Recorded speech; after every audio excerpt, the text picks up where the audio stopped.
we believe at the core at Sandler, this is one of the first things we share with everybody we work with, and is sales is communication and communication is sales. So if you are communicating, you are selling.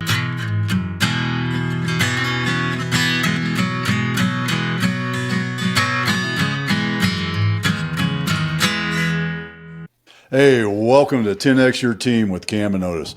We're a father-son leadership podcast where we talk with other lifelong learners about making an impact and solving big problems. And, I always hate this. When I look down at my phone and I see a score, and it reminds me that my team is 2.5 games out of the playoffs, wild card position, and there's only 4 games left. And thanks to my good friends, my buddies from A&M, who are all Astros fans, to point that out to me as a Ranger fan, thanks guys. We may or may not, when this comes out, may or may not be talking, well, at least Texas Ranger baseball. I'm sure we'll still. I was wondering which sport you were talking about getting game scores right now, but yeah, baseball will do it. I had too much rugby and football on the brain. Yeah. Well, those matinee games, man. I love me some matinee baseball. Oh yeah. And Hamish, hey Mish. Yeah, I had to make fun of myself saying it because once I get it wrong, man, it doesn't go away. Dang gummit. Hamish, do you frequent matinee baseball games? I do not have that opportunity up here in Canada, but as we were talking about, Camden mentioned rugby, and as we are recording this, the Canadian women's rugby team is in the semifinals of the World Cup, going up against New Zealand, second-ranked team in the world, and fingers crossed that we can take down the powerhouse English team in the final should we get past the Black Ferns. So pumped and excited for that game coming up this weekend as we were recording this podcast. Yeah, that is going to be high level. Camden, I know you got a bunch of boys, but are y'all doing a watch party? Oh yeah, we did the watch party for the U.S. Australia game. Might have to put one together for the final. And Hamish, I was going to say I think I like your odds this weekend a lot more. There you go, Dad. It's contagious. A lot more than next week, I would say that. given the past World Cup history, that is very fair. Silver sounds nice. Silver sounds real nice. Well, so there's a sketch comedy group here in Canada called This Hour Has 22 Minutes. It's like a little 30-minute program, and we in Canada we have these commercials that are called Part of Our History, and so there were legitimate commercials put on by the Canadian government that was like this Canadian invented the wheel or whatever, this like part of our history. And it was to let Canadians know, like, hey, we've done a lot of really cool stuff because we don't necessarily celebrate all the good things. Well, of course, this program spoofed it. And there was this one that I will never forget. I can't find it. I'm sure it lives online somewhere. And it says 1886. The Olympics, and there's this guy running up and he's got a Canadian maple leaf and it says the marathon, and there's one of his colleagues in sketch comedy, she looks like Athena and she's got the torch and it's at the finish line and she says, "Well done, sir. Very good, sir." And the guy who's running says, "What position did I finish in?" And she says, "Well, 4th, sir." And he says, "4th? That's pretty good, right? Canada finishing just out of the medal since 1886, part of our heritage." Oh, ouch. Yeah, silver does sound pretty good now. better than 4th, absolutely. Yeah, better than 4th. At least you're on the podium. And, dang, I was really trying to reach for that segue, but I can't pull it out on that one. I think it's because my mind's still laughing about that. But Hamish, tell me how, because Sandler, and folks, if you don't know Sandler, you wake up and just Google it, and it's an amazing organization that helps people become great salespeople. Mm-hmm. What was your block to sales, or did you have one? Were you the guy that's like, oh, I ain't a salesman, or were you the guy that's like, as we joked about, Mike Weiss. We joked with a previous guest, Mike Weiss, about selling candy bars out of his locker in elementary school. Which one were you, man? Oh, no. I grew up in a village of 500 people. My dad was a public health inspector. My mom was a stay at home, and then she was a special education assistant. I wanted to be a journalist. Like that was what I was. And so, I was a journalist, and I was a practicing journalist. And then, I started working for a company called Canada Newswire. And I was a proofreader, essentially reading press releases. And then when I moved to Calgary in 2003, I got promoted into inside sales, because they actually took all the proofreading jobs and moved them to our home head office in Toronto, and in Montreal. And, I will never, ever forget my very first sales presentation. So in our sales meetings, one of the sales team had to present on a specific product that we sold. And so I'm ambitious. So, as soon as I got in the role, I put my hand up and I said, I'll do this, next sales meeting. So I did the presentation, and my sales manager, who used to be a sales manager at the Saskatoon Star Phoenix daily newspaper. So he was in the journalism world, but on the ad sales side, I finished my presentation. He says, that was a great journalism presentation. It had nothing to do with sales. And I was like, what do you mean? Facts, didn't you? It was all facts, right? It was all facts. And I had all the head trash of like what it meant to be in sales, right? Like, and as I say to, when I'm doing public speaking events, like, no one ever says, I want you to be a salesperson when you grow up. And I use the example of, I have two daughters who are currently 13 and 10. I've never said to either of them, I want you to go into sales when you grow up. Now, I have said entrepreneur, which is code for salesperson. They'll figure that out later. But ultimately, I had all the head trash about what it meant to be in sales. And I actually took I was doing a night school marketing diploma, because marketing was okay, right? Marketing was okay. Sales was not. And at the British Columbia Institute of Technology. And one of the options was a sales class. And I was like, okay, fine. Like, I'll just round out my education with this sales class.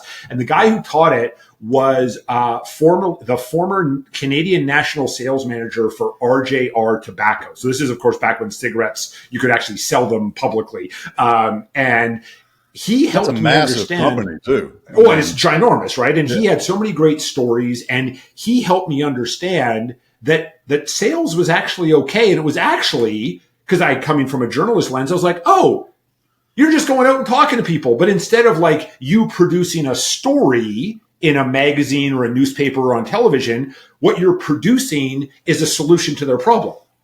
Mm-hmm. So that's where it really started for me. And that's, I got into Canada Newswire, and I was the first inside sales rep ever nominated for Salesperson of the Year. And then I went and worked for the Calgary Roughnecks Pro Lacrosse team as the director of corporate sales. And I got recruited back by my sales manager, who had been promoted to VP of Western Canada. And the following year, I won Salesperson of the Year. And the following year, I was nominated again for Salesperson of the Year. But by that point, I had already decided that I was going to open Sandler Calgary, which was 14 years ago this past May 11th. Wow. I have to half joke, but I am curious about it. You said you learned that sales wasn't a scummy thing from a guy doing sales for a big tobacco company. Can we connect those dots, please? maybe y'all have a different history with tobacco companies than we do down here in the States. But no, very fair. Very fair. That's why I say, like, we were allowed to, he was talking about, I put the displays up in the windows. Like, you're allowed to put cigarette displays in a window? Like, when did this happen? Cigarette a day keeps the doctor away. All those kinds of things, right? So anyways, I am a neuroscience nerd. I actually have a model of a human brain. For those of you who are doing audio, I have a model of a human brain that I'm showing Cam and Otis. And I've been fascinated by human behavior, human communication forever, like going back to when I was a teenager. And so, what I learned from this professor, I really wish I could remember his name, is that sales was the human side of sales, right? That's what really attracted me to it is the human side of sales. So, control for the product, right? It's kind of like, the movie, The Usual Suspects is still a good movie. I know one of the main actors in that movie is not a good human being, and I can still enjoy the movie, The Usual Suspects, because I can control for that moment. And so same thing with learning that sales was an honorable profession from a guy who sold cigarettes. I could control for his product, and I was really understanding his message of like, it's about humans and it's about finding their problems. You're not pushing stuff on them. You're genuinely going out and saying, Where are you? Where are you trying to get to? Do I have something that can help you bridge that gap? And same thing in leadership, right? Is where are you, team member? Where do you want to be? Can I help you bridge that gap as your leader? Yeah, that's great. And thanks for that perfect transition, because I think folks that don't understand sales and really don't understand leadership is what are you doing as a salesman? You're leading your client, your potential client, your future client to a solution. And how do you I hate to use the word spin. It's like that the sales book, the spin something. Yeah, you know which one I'm talking about. Neil Rackham, yep. Yeah, it's like, what a terrible name. Matter of fact, I was reading something else about that book, and they referenced that book and even said, what a terrible name to teach people how to sell properly, because the book is great, but the title. So how do you help a leader sell that vision, hey, team, let's go, rah, rah. So, and I actually, the other one is move. Like I'll be working with the clients. Like, so when you do this move, I'm like, okay, move sounds slimy. Like but I have to like technique, maybe like whatever that is. Right. And I'm a big I'm a bit of a word nerd as well. And had growing up listening to George Carlin. So very, very into words and what they mean. But, so we believe at the core at Sandler, this is one of the first things we share with everybody we work with and is, sales is communication and communication is sales. So if you are communicating, you are selling. And like, for example, like if, I'm going to go to Cam's watch party and he wants to have Guinness and I want to have Murphy's, that's a sales conversation. Now, by the way, we're probably buying both, but, that's a sales conversation. And as a leader, when we are communicating, we are selling, because selling is attempting to influence somebody in some way. Now, maybe we're trying to get them to start doing something, or maybe we're trying to get them to stop doing something, or getting them to do something that is different than what they're doing. And I actually, my second book was on change and the human side of change. And there's a whole section on how do you communicate. And one of the key things is that as a leader, we have to communicate in the way that our team wants to receive information, because we're all self-centered, right? And like I am a 30,000 foot bottom line person, right? The details, that's what I hire people for, right? I don't need the details because I hire people to take care of the details for me. However, you think about a lot of individuals who are working on the shop floor or in technical roles. Those individuals need the details, and they need to feel that they're being taken care of. You can't just say, hey, we're implementing a new employee benefits plan and details are in your inbox. Like that is going to cause a lot of anxiety and consternation that could have been avoided and the example I give in the book is to say, hey, everybody, we are launching a new employee benefits plan next week. It's really exciting. It's way better than the current one that we have. It's got lots of super cool things that you don't have access to right now. You know what? We are going to make sure that you and all of your team members feel completely supported as we move from the current benefits plan to the new benefits plan. We are going to have some lunch and learns. We've got an FAQ built out. There'll be lots of opportunity to answer all those questions. Now, I'm going to walk you through the whole roadmap, starting with implementation next week, all the way to when we're finally done the transition. And that, as an example, is I have now hit every single team member's preferred communication style, from the 30,000 foot bottom line people who I have to talk to first or I lose them, all the way to the people who are super detail oriented because they're going to hang out. They're going to sit and wait for the details because that's what they're waiting for. And so by doing it in that order, I resonate with all of my team members. Now, I also in the book talk about 20-60-20. Whenever we roll out a new change, 20% of our people will be all for it. In the book, I call them angels, agnostics, and atheists. Has no religious connotation. I'm an author. I like alliteration. So angels are your change champions, right? They're the ones who are like, let's do this. The atheists are, it doesn't matter what you're changing, they're going to be against it, right? It could be coffee in the break room and they're still going to be against it. And the agnostics are the ones they're the fence sitters. They're also probably the more experienced team members who have been through way too many flavor of the month changes. And they're sitting there, they're listening to it going like, okay, so did Cam go to a conference and he heard a guy talk and he's just all pumped and excited for the next 3 weeks and then this too shall pass? So when we are communicating, we also have to recognize that our team members are hearing this for the first time. And when anybody receives new information, there are 3 responses that humans have: accept, blend, and defend. And defend is like not in my world. 60 to 90% of all new information is defended against. And that's any new information, right? Like, hey, Otis, I know we said we were going to go to this steakhouse. We're actually going to go to that steakhouse. That's new information. And 60 to 90% of it, you're going to defend against. Mm-hmm. And so as a leader, we have to recognize that our people are not light switches and they're not robots. And we can't just be like, we're doing this, let's go, because they have to work through all those squishy emotional feelings that all of us have, that, by the way, the leader had when they first started talking about the change to themselves.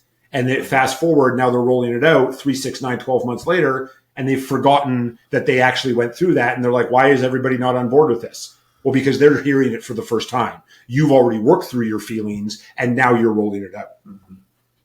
Yeah, that you just reminded me of my first experience with that was I was a young lieutenant in Alaska, and a little bit of dating, but dating my time. We were switching from the M16A1 to the A2, a better shooting rifle.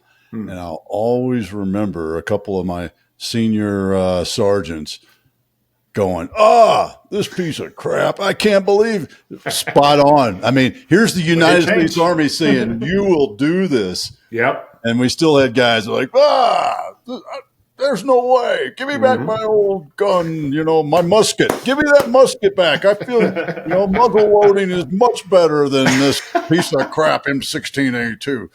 Yeah. So you are spot on, man. I love that story. It was I just remember sitting there because they're probably, anywhere from 5 to 10 years older than me. And just dumbfounded. And I was thinking with that, because it is funny, Dad. You made me think the funny example I have of my wife, buying a new pillow, and it's like, well, which one did you like more? I like the one I sleep on. I new things. No, I don't like change. Like we're creatures of habit, right? But the thing that comes to mind with that, Hamish, is if you're looking at your team, you're like, okay, hey, they're going to hate this change. We got to go through it. Ripping off the Band-Aid, that kind of thing. There. You could say, well, then the good idea is just to force it on them, and then we'll get through the awkward week or two, and then we'll come out on the other side. Everyone will love it. There's a couple of asterisks I think that need to go on to that approach there. Hamish, go ahead. So a couple of things. So first of all, in traditional change management, what leaders are taught to do is go get those atheists and beg them, coach them, cajole them, come on, let's get on board with it. And what I talk about in the book is they're there by choice, right? Like they're there by choice. And I first learned about this from Tom Coughlin. Some of you may remember Tom Coughlin, first coach of the Jacksonville Jaguars. And then he is much more famous for actually defeating Tom Brady twice in the Super Bowl as coach of the Giants. And Tom Coughlin is, what is now referred to as an old school coach, right? Disciplinarian. And so he goes from Jacksonville, which was an expansion team. So like he could kind of do whatever he wanted. And then he goes to the number 1 media market in the United States. And when he was hired, the part of the commentary was like, how is this guy going to survive? And what he ended up doing is he even said this in an interview is, I'd always been taught to go down and get that bottom 20% and try to pull them up. What I realized was I was ignoring the champions. I call them the angels. I was ignoring the angels, and what I started doing is ignoring the atheists. And the ignoring didn't mean like he was treating them badly. It was just like, okay, you're by choice. You go over there. I'm going to give you the path, right? The path will be explained. If you want to get on the path, you can, or you will go be more successful elsewhere. So what we want to do is we want to take our angels, our champions, and get them to go down to the agnostics and go like, okay, I know leader said it this way. Here's how I'm doing it. Like the mountaintop is this. We want to get to here. Now I know they said go from here to there. that's not actually really going to work. You kind of have to go from base camp to camp 1 to camp 2 to camp 3, and then we're going to get to the mountaintop. Let me show you how I'm doing it. And so as a leader, the other thing, though, is the quickest way to kill any initiative is to say we're going to try something, because that's code for this too shall pass, right? And it doesn't matter what we say, it matters what the other person hears. And when any group of team members, especially ones who are more experienced and may have some scar tissue from flavor of the month changes, when they hear, hey, we're going to try this, they're like, flavor of the month, play along, placate until it goes away, and then the next thing will come along. So this is law. And, talk about rugby. I love rugby. One of the things I love about rugby is they have the laws of the game. Mm-hmm. These are not rules. These are not guidelines. These are laws. And then when you break a law, you go in the bin and you get a yellow card or a red card. And the same thing with the change is we are doing this. It is not an attempt, and we're going to be flexible with how we move, because if we just say we're going that way and we're not deviating, well, that's also going to end in failure as well. However, if we say we are going to go this way, this is the mountaintop we're going to get to. I don't know the whole path, group. I need your help. I know we're at base camp. I think I know where camp 1 is. I think I know where camp 2 is. I definitely know what the mountaintop is. I need your help in guiding us up to the mountaintop. Then your team gets more enrolled. Mm-hmm. Yeah, I love that. And I wonder how much time and energy and flat out money has been wasted on that, the bottom 20%, the antis, the atheists. It's shocking how, but all right, let's dive into some human nature on this. Yeah. Is that desire, because now I feel as the leader that those 20% don't like me? Is that what pulls me to want to dive into those guys, or what?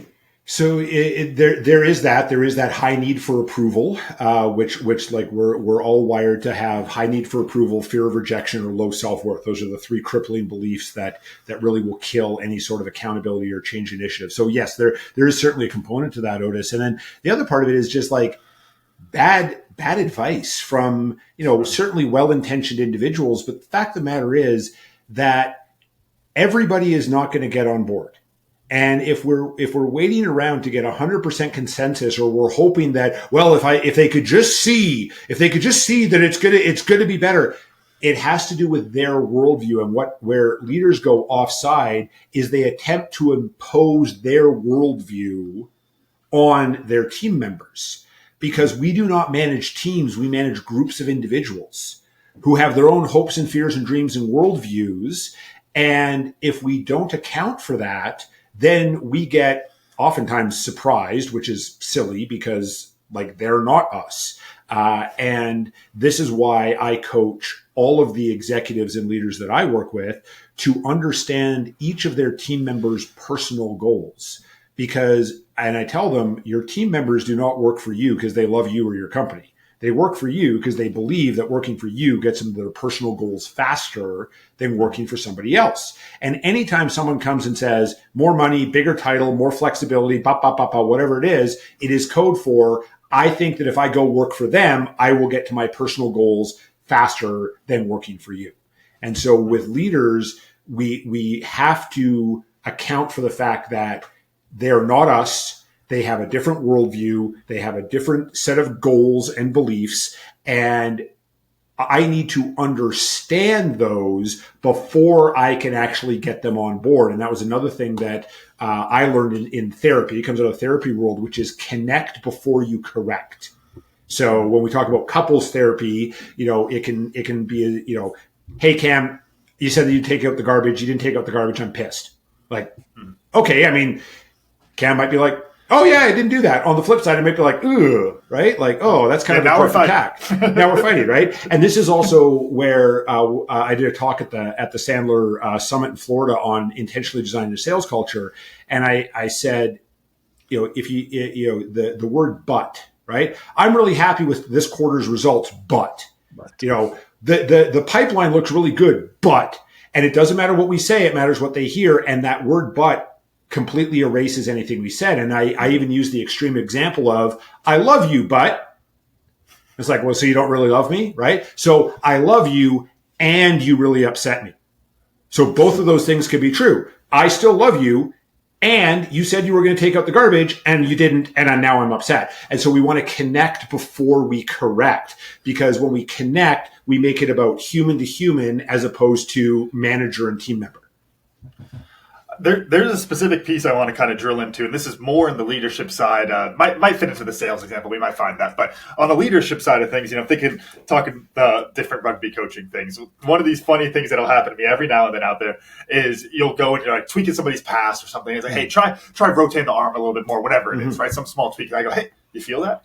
And most of the time they go, yeah, coach, awesome. Now, some of them are probably lying, but those kind of things. But then what's so funny to me is the amount of time it's like, hey, do you feel that difference? No, coach. Okay, well, trust me. And it's this kind of weird thing of like, hey, I just need you to trust me that if you don't feel a difference, I see a difference. Trust me as the leader in the situation.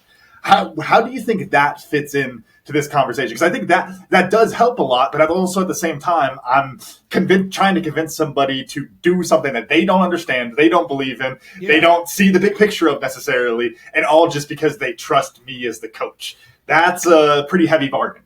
Oh, absolutely. And to use another super Kurt reference, like George Michael said, you got to have faith, right? And so like there's that aspect of being a leader is, do I have the trust of my team members? Do I have enough rapport with my team members? And this is, Sandler is ultimately about creating more effective human to human interactions. So whether that's leadership, sales, doesn't matter, there's a whole thing about relationship. You got to have a great relationship. You got to build relationship. Well, yes, except relationships take a really long time to develop. And if you use the coaching analogy, you might not have that quote unquote relationship until the end of the season. Whereas rapport, the root of the word rapport is the word trust, and trust can be built in an instant. And so it's it's building that level of trust. So when you say, trust me, they go, gotcha, coach. Right? Because you have demonstrated through your behavior that you are there to support them. And so if our team members believe that we've got their back and we're willing to support them, they own their 50 and we own our 50, as my friend Amy Woodall likes to say. They do the work that they perform in the role that we've hired them to perform in.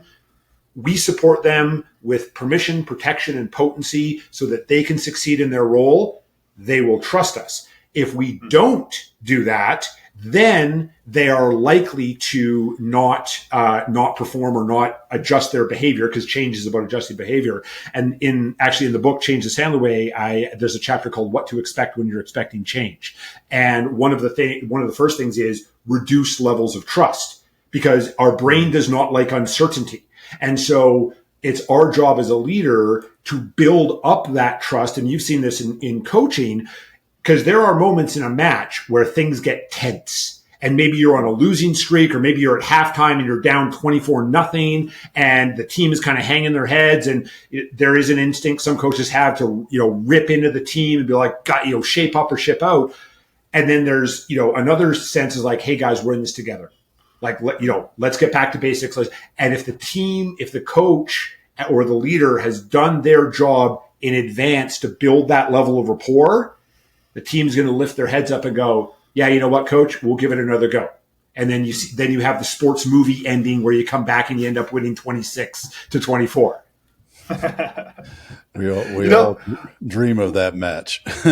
Absolutely. That brings to mind something, though, kind of funny, of giving those kind of talks, right? It's the leader needs to have the optimism, right? Mm-hmm. It's my job in that halftime talk, whether it's 60-0, hey, well, they scored 60, we could score 61. And it's these kind of things. And that is necessary as the leader.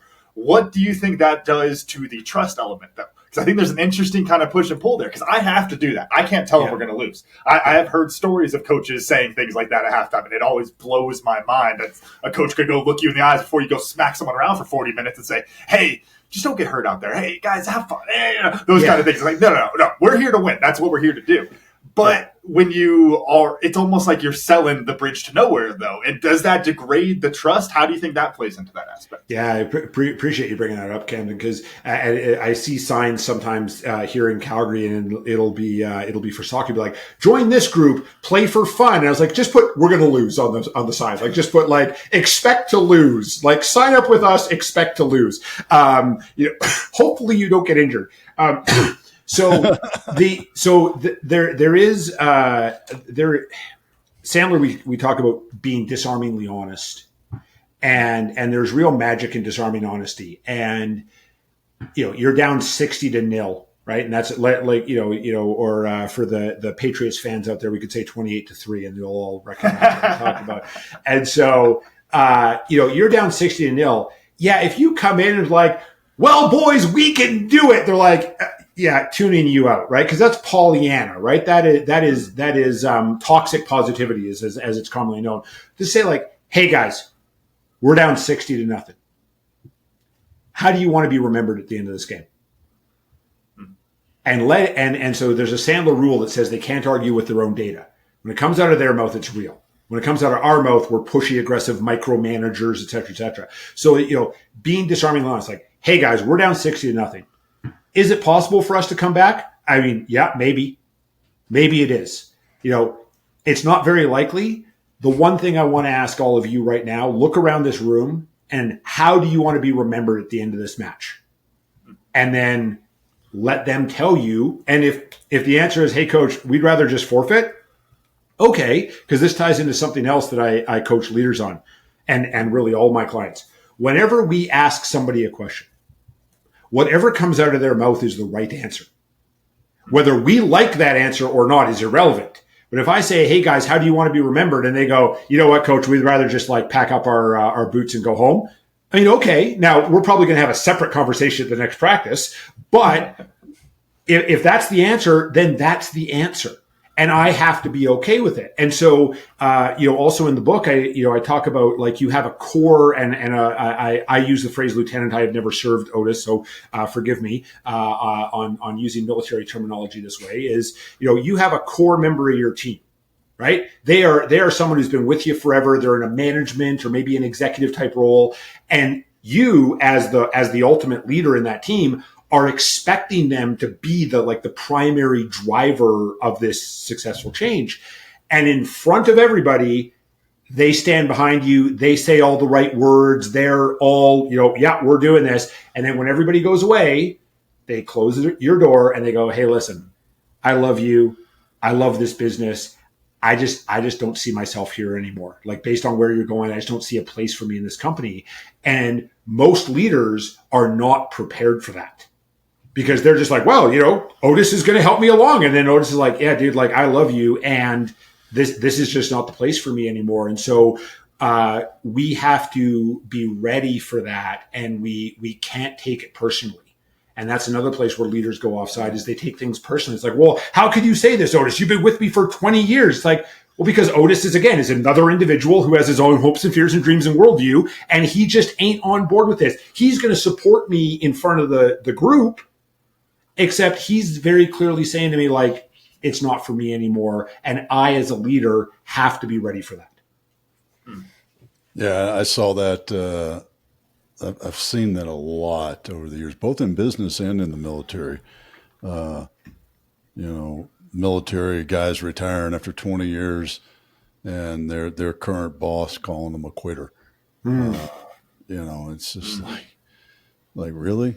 Mm-hmm. There was one guy I was working with, and he told me that, and I so wanted to just pick up the phone and call the guy and tell him what an asshole he was, because he would be the same guy that when he finally decides to hang him up, because you can't do it forever, by the way, that would be wanting all his time and special recognition and all that.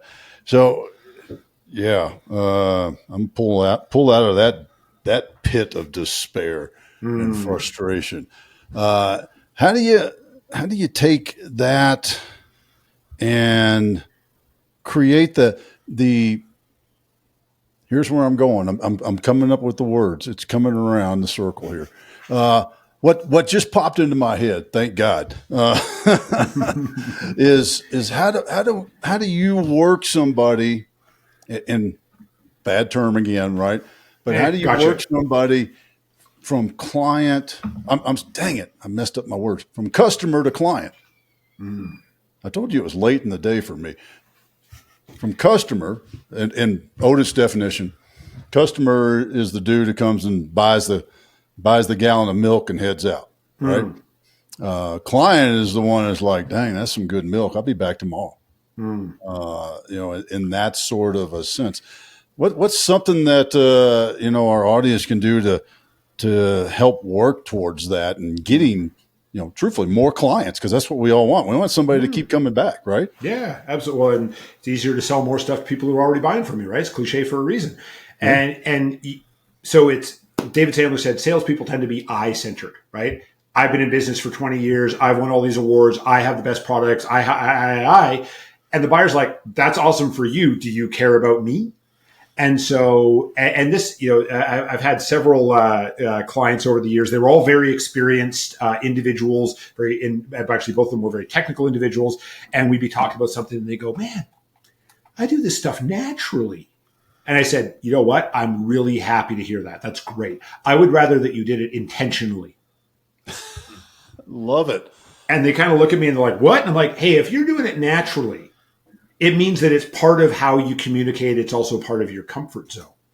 And it also means, though, that you're only doing it when you think that you have the right to.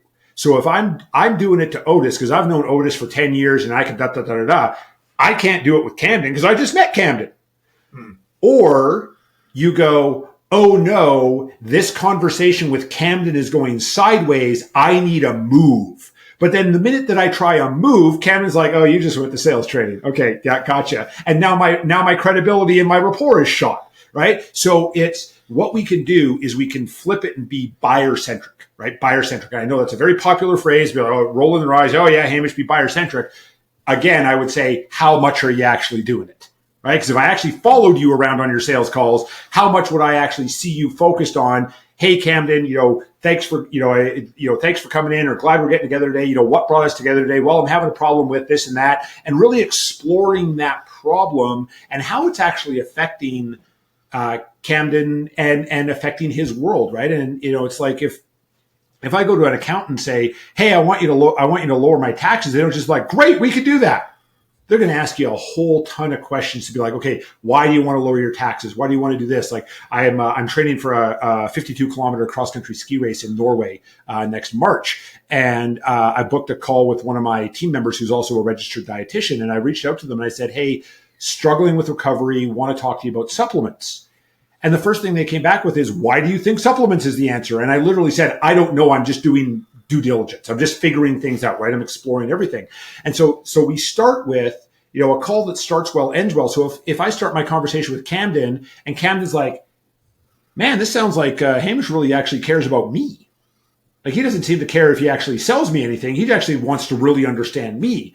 And by the way, we still have to sell stuff. Like we still have to cross the finish line at some point. Like this is not like make friends, not money. And then once Camden gives me the order, and this is where I talk about rapport, is when a buyer gives us an order, if it's the first order, what they're saying in code words is, I trust you to solve the problem that we've been talking about. If it's the 50th order, they're saying, I trust that you're going to deliver like you have the other 49 times. So when we're making it about the buyer and allowing them to feel in control and feel like they're having a conversation with someone who genuinely cares about them, as opposed to someone who's just trying to shove a deal across the finish line so they can make their number, that's when we get those repeat, that's when we turn customers into clients. Now, some of the audience is like, man, Hamish, you make that sound real easy. And yes, that is my talent. I have plenty of clients who will say to their new team members, Hamish has a skill of making things sound really easy. I know it's not. There's a whole bunch of nuance. However, this is a podcast and we don't have time to break down all the nuances, but ultimately it's about make the buyer feel like they're in control while we are managing the conversation in a way that creates a successful outcome. Now, a successful outcome does not mean we get the business all the time. A successful outcome might mean Camden, I appreciate you telling me all about this. I did this morning, by the way, with an inbound lead, came in last night. Camden, I really appreciate, us getting together. I feel you would be better served by somebody else. And you know what? I know Otis. I'm happy to connect you to Otis. He runs a great organization. I think based on what you're looking for, it might be Otis. Or you know what? I also know Michelle, and Michelle also runs a great organization, a little different than Otis's organization. I feel they might be a better way to support you. That raises my credibility, and it makes it more likely that if Camden goes and works with Otis or Michelle, he's probably still going to refer me business because I left him feeling okay. And there's that Maya Angelou quote about people always remember how you made them feel. So even if I'm saying no to a buyer or a buyer saying no to me, I always want to make them feel like it was a successful interaction.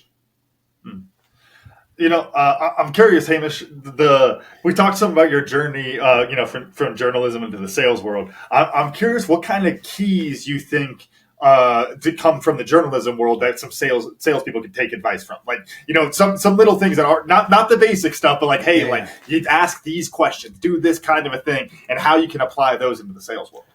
And you nailed one right there, Camden, which is asking those second and third level questions. So David Sandler said it often takes 3 or more questions to get to the truth, because as buyers, we, and the 3 of us are buyers, are all trained never to tell a salesperson something. And so, when they say like, hey, what are you looking for? I'm like, oh, I'm looking for a CRM. Like, oh, I've got a CRM. It's this much per month per user. And it's like, well, that doesn't do anything, right? Why are you looking for a CRM? What are you hoping to do with it? Et cetera, et cetera, et cetera. So asking those second and third level questions that make us feel uncomfortable, because sales has always been arm's length, right? You need a thing. I sell the thing. You ask for the thing. I tell you how much. I sell it to you. Copy, paste, repeat. That's not actually how you turn customers into clients. You turn customers into clients by really understanding what is going on. And my second client ever, they ran an automation company, and they sell control panels to oil and gas plants. And the owner of the company came in one day for a session. He said, I just won this piece of business and I think I'm going to lose it. I said, well, why do you think you're going to lose it? And he's like, well, we didn't do the job perfectly. And that's, of course, his mindset is perfect, right? Engineering, got that. And I said, well, do you know why? Like, what were they doing before? It's like, well, they were using our competitor for like 5 years. And that's a long time. It's very hard to switch someone after, 5+ years. I said, well, are you comfortable asking? And my client's like, well, I mean, yeah, absolutely. So he comes back the next week and he's just like vibrating. He's like, I said, what's going on? He's like, I found out why they bought from me. And I said, do you want to tell me? Because it feels like you're going to explode if you don't get this out. And he says, yeah, I went to the plant manager and I said, hey, like you've been using that company for a long time. You moved over to us. By the way, it's a control panel for an oil and gas plant. Like, it's all the same size. It does the same stuff. It's about the same price. Why'd you switch? And the plant manager said, because I got to watch my kid play hockey. Now, my client, remembering the rule of 3+, went, what do you mean by that? And what the plant manager shared with him is the previous supplier, he was always getting called out because the control panels were breaking down. They weren't working properly, and they got to work in a gas plant. And he said, since I switched to you, I've been to 2 tournaments outside of Calgary. I've been to every road game, and I can go to all the home games because I'm no longer worried that if I take my son to a home game, I'm going to get called out, and then I'm going to have to try to find him another ride home, like while I'm driving out to the plant to fix this issue. So really getting down to the deep level of personal payoff to the individual buyer. And everybody has their own reasons. Like, if I'm selling to you and Otis, each of you has your own reasons for buying it, and I need to uncover those. The other thing as a journalist is to take great notes and be really prepared. And this does not mean you have to like go through the Library of Congress and learn the history and the family tree of your buyers. What it does mean, though, is you need to show up knowing things that you can find on Google. And asking questions that are not the basic, like, well, so Otis, how long have you run the company? It's like, well, you can find that out on LinkedIn. Like, asking those questions lowers the credibility. You want your questions to raise your credibility with your buyers. And that's where I tell my clients, turn all of your product knowledge into questions. Because when your buyer says, that's a good question, your credibility has just gone up. Love it. Love it. All right.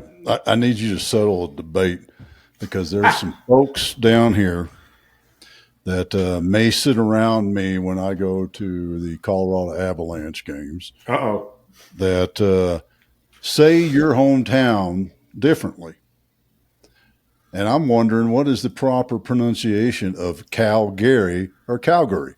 Calgary. Calgary. All right. All right. Because I had a wayward Canadian tell me and she was in the Canadian Air Force. So that paints a picture. Love her to death. It's Canada's mom, Cam. So, oh yeah.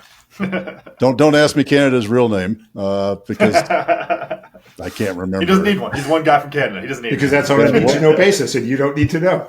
That's right. I mean, dang, Dad, that's a question. I thought you were going to ask him when the next Canadian hockey team was going to win the Stanley Cup. No, I wasn't going to jab him. I know. Well, and by the way, the answer is never as long as Gary Bettman is the commissioner. I firmly believe that as long as Gary Bettman is the commissioner, we will never have a Canadian team win the Stanley Cup. Well, you'll have to just settle for 90% Canadian rosters, I guess. I mean, yeah, it's second place, right? Silver feels pretty good, right, Kevin? Yep. Right back to as long as we're on the podium, it's okay. Oh man, that's almost what I learned today. But I want to go back to the 20-60-20. That's I don't recall ever hearing the number breakout. I've experienced it in many different fashions, and now I feel like I got to go back and I'm rolling through my head and starting to count the guys to see the percentage breakout. So yeah, the 20-60-20 breakout on the acceptance, the Angels, agnostic, and the atheists. Atheists. There we go. Mm-hmm. Yeah, Camden, how about you? What'd you learn? Actually, in the same vein, there it was the. I think we've talked with other folks before about which group do you want to spend your time on and those kind of things. But Hamish, you hit something really key to it, which is using the angels as like the messengers to the rest of the group. Mm-hmm. That is such a big piece. Have the advocates who can talk in their language, not the coach language, not the leader language, and actually just talk to them plain English about it. And I think that's a really big piece because you get tired of hearing from the same person all the time. Sometimes you need somebody to paraphrase it and plain English, and it does a lot for you. Hamish, how about you, man? What'd you learn? So I'll share just a second. I want to share with Camden related to that. So I'll tell my clients, like sometimes Uncle Hamish has to come in and say the same thing that Mom or Dad's been saying. And this is pre-COVID. We were doing a session, sellers in the front of the room, managers in the back, and the seller puts up their hand and goes, hey, when I'm talking to a buyer and, how about this? And I said, well, here's a couple of ideas and, which one? They're like, oh, I like the second one. I'm like, oh, okay. And the back of the room, I see their manager put their hands over their face.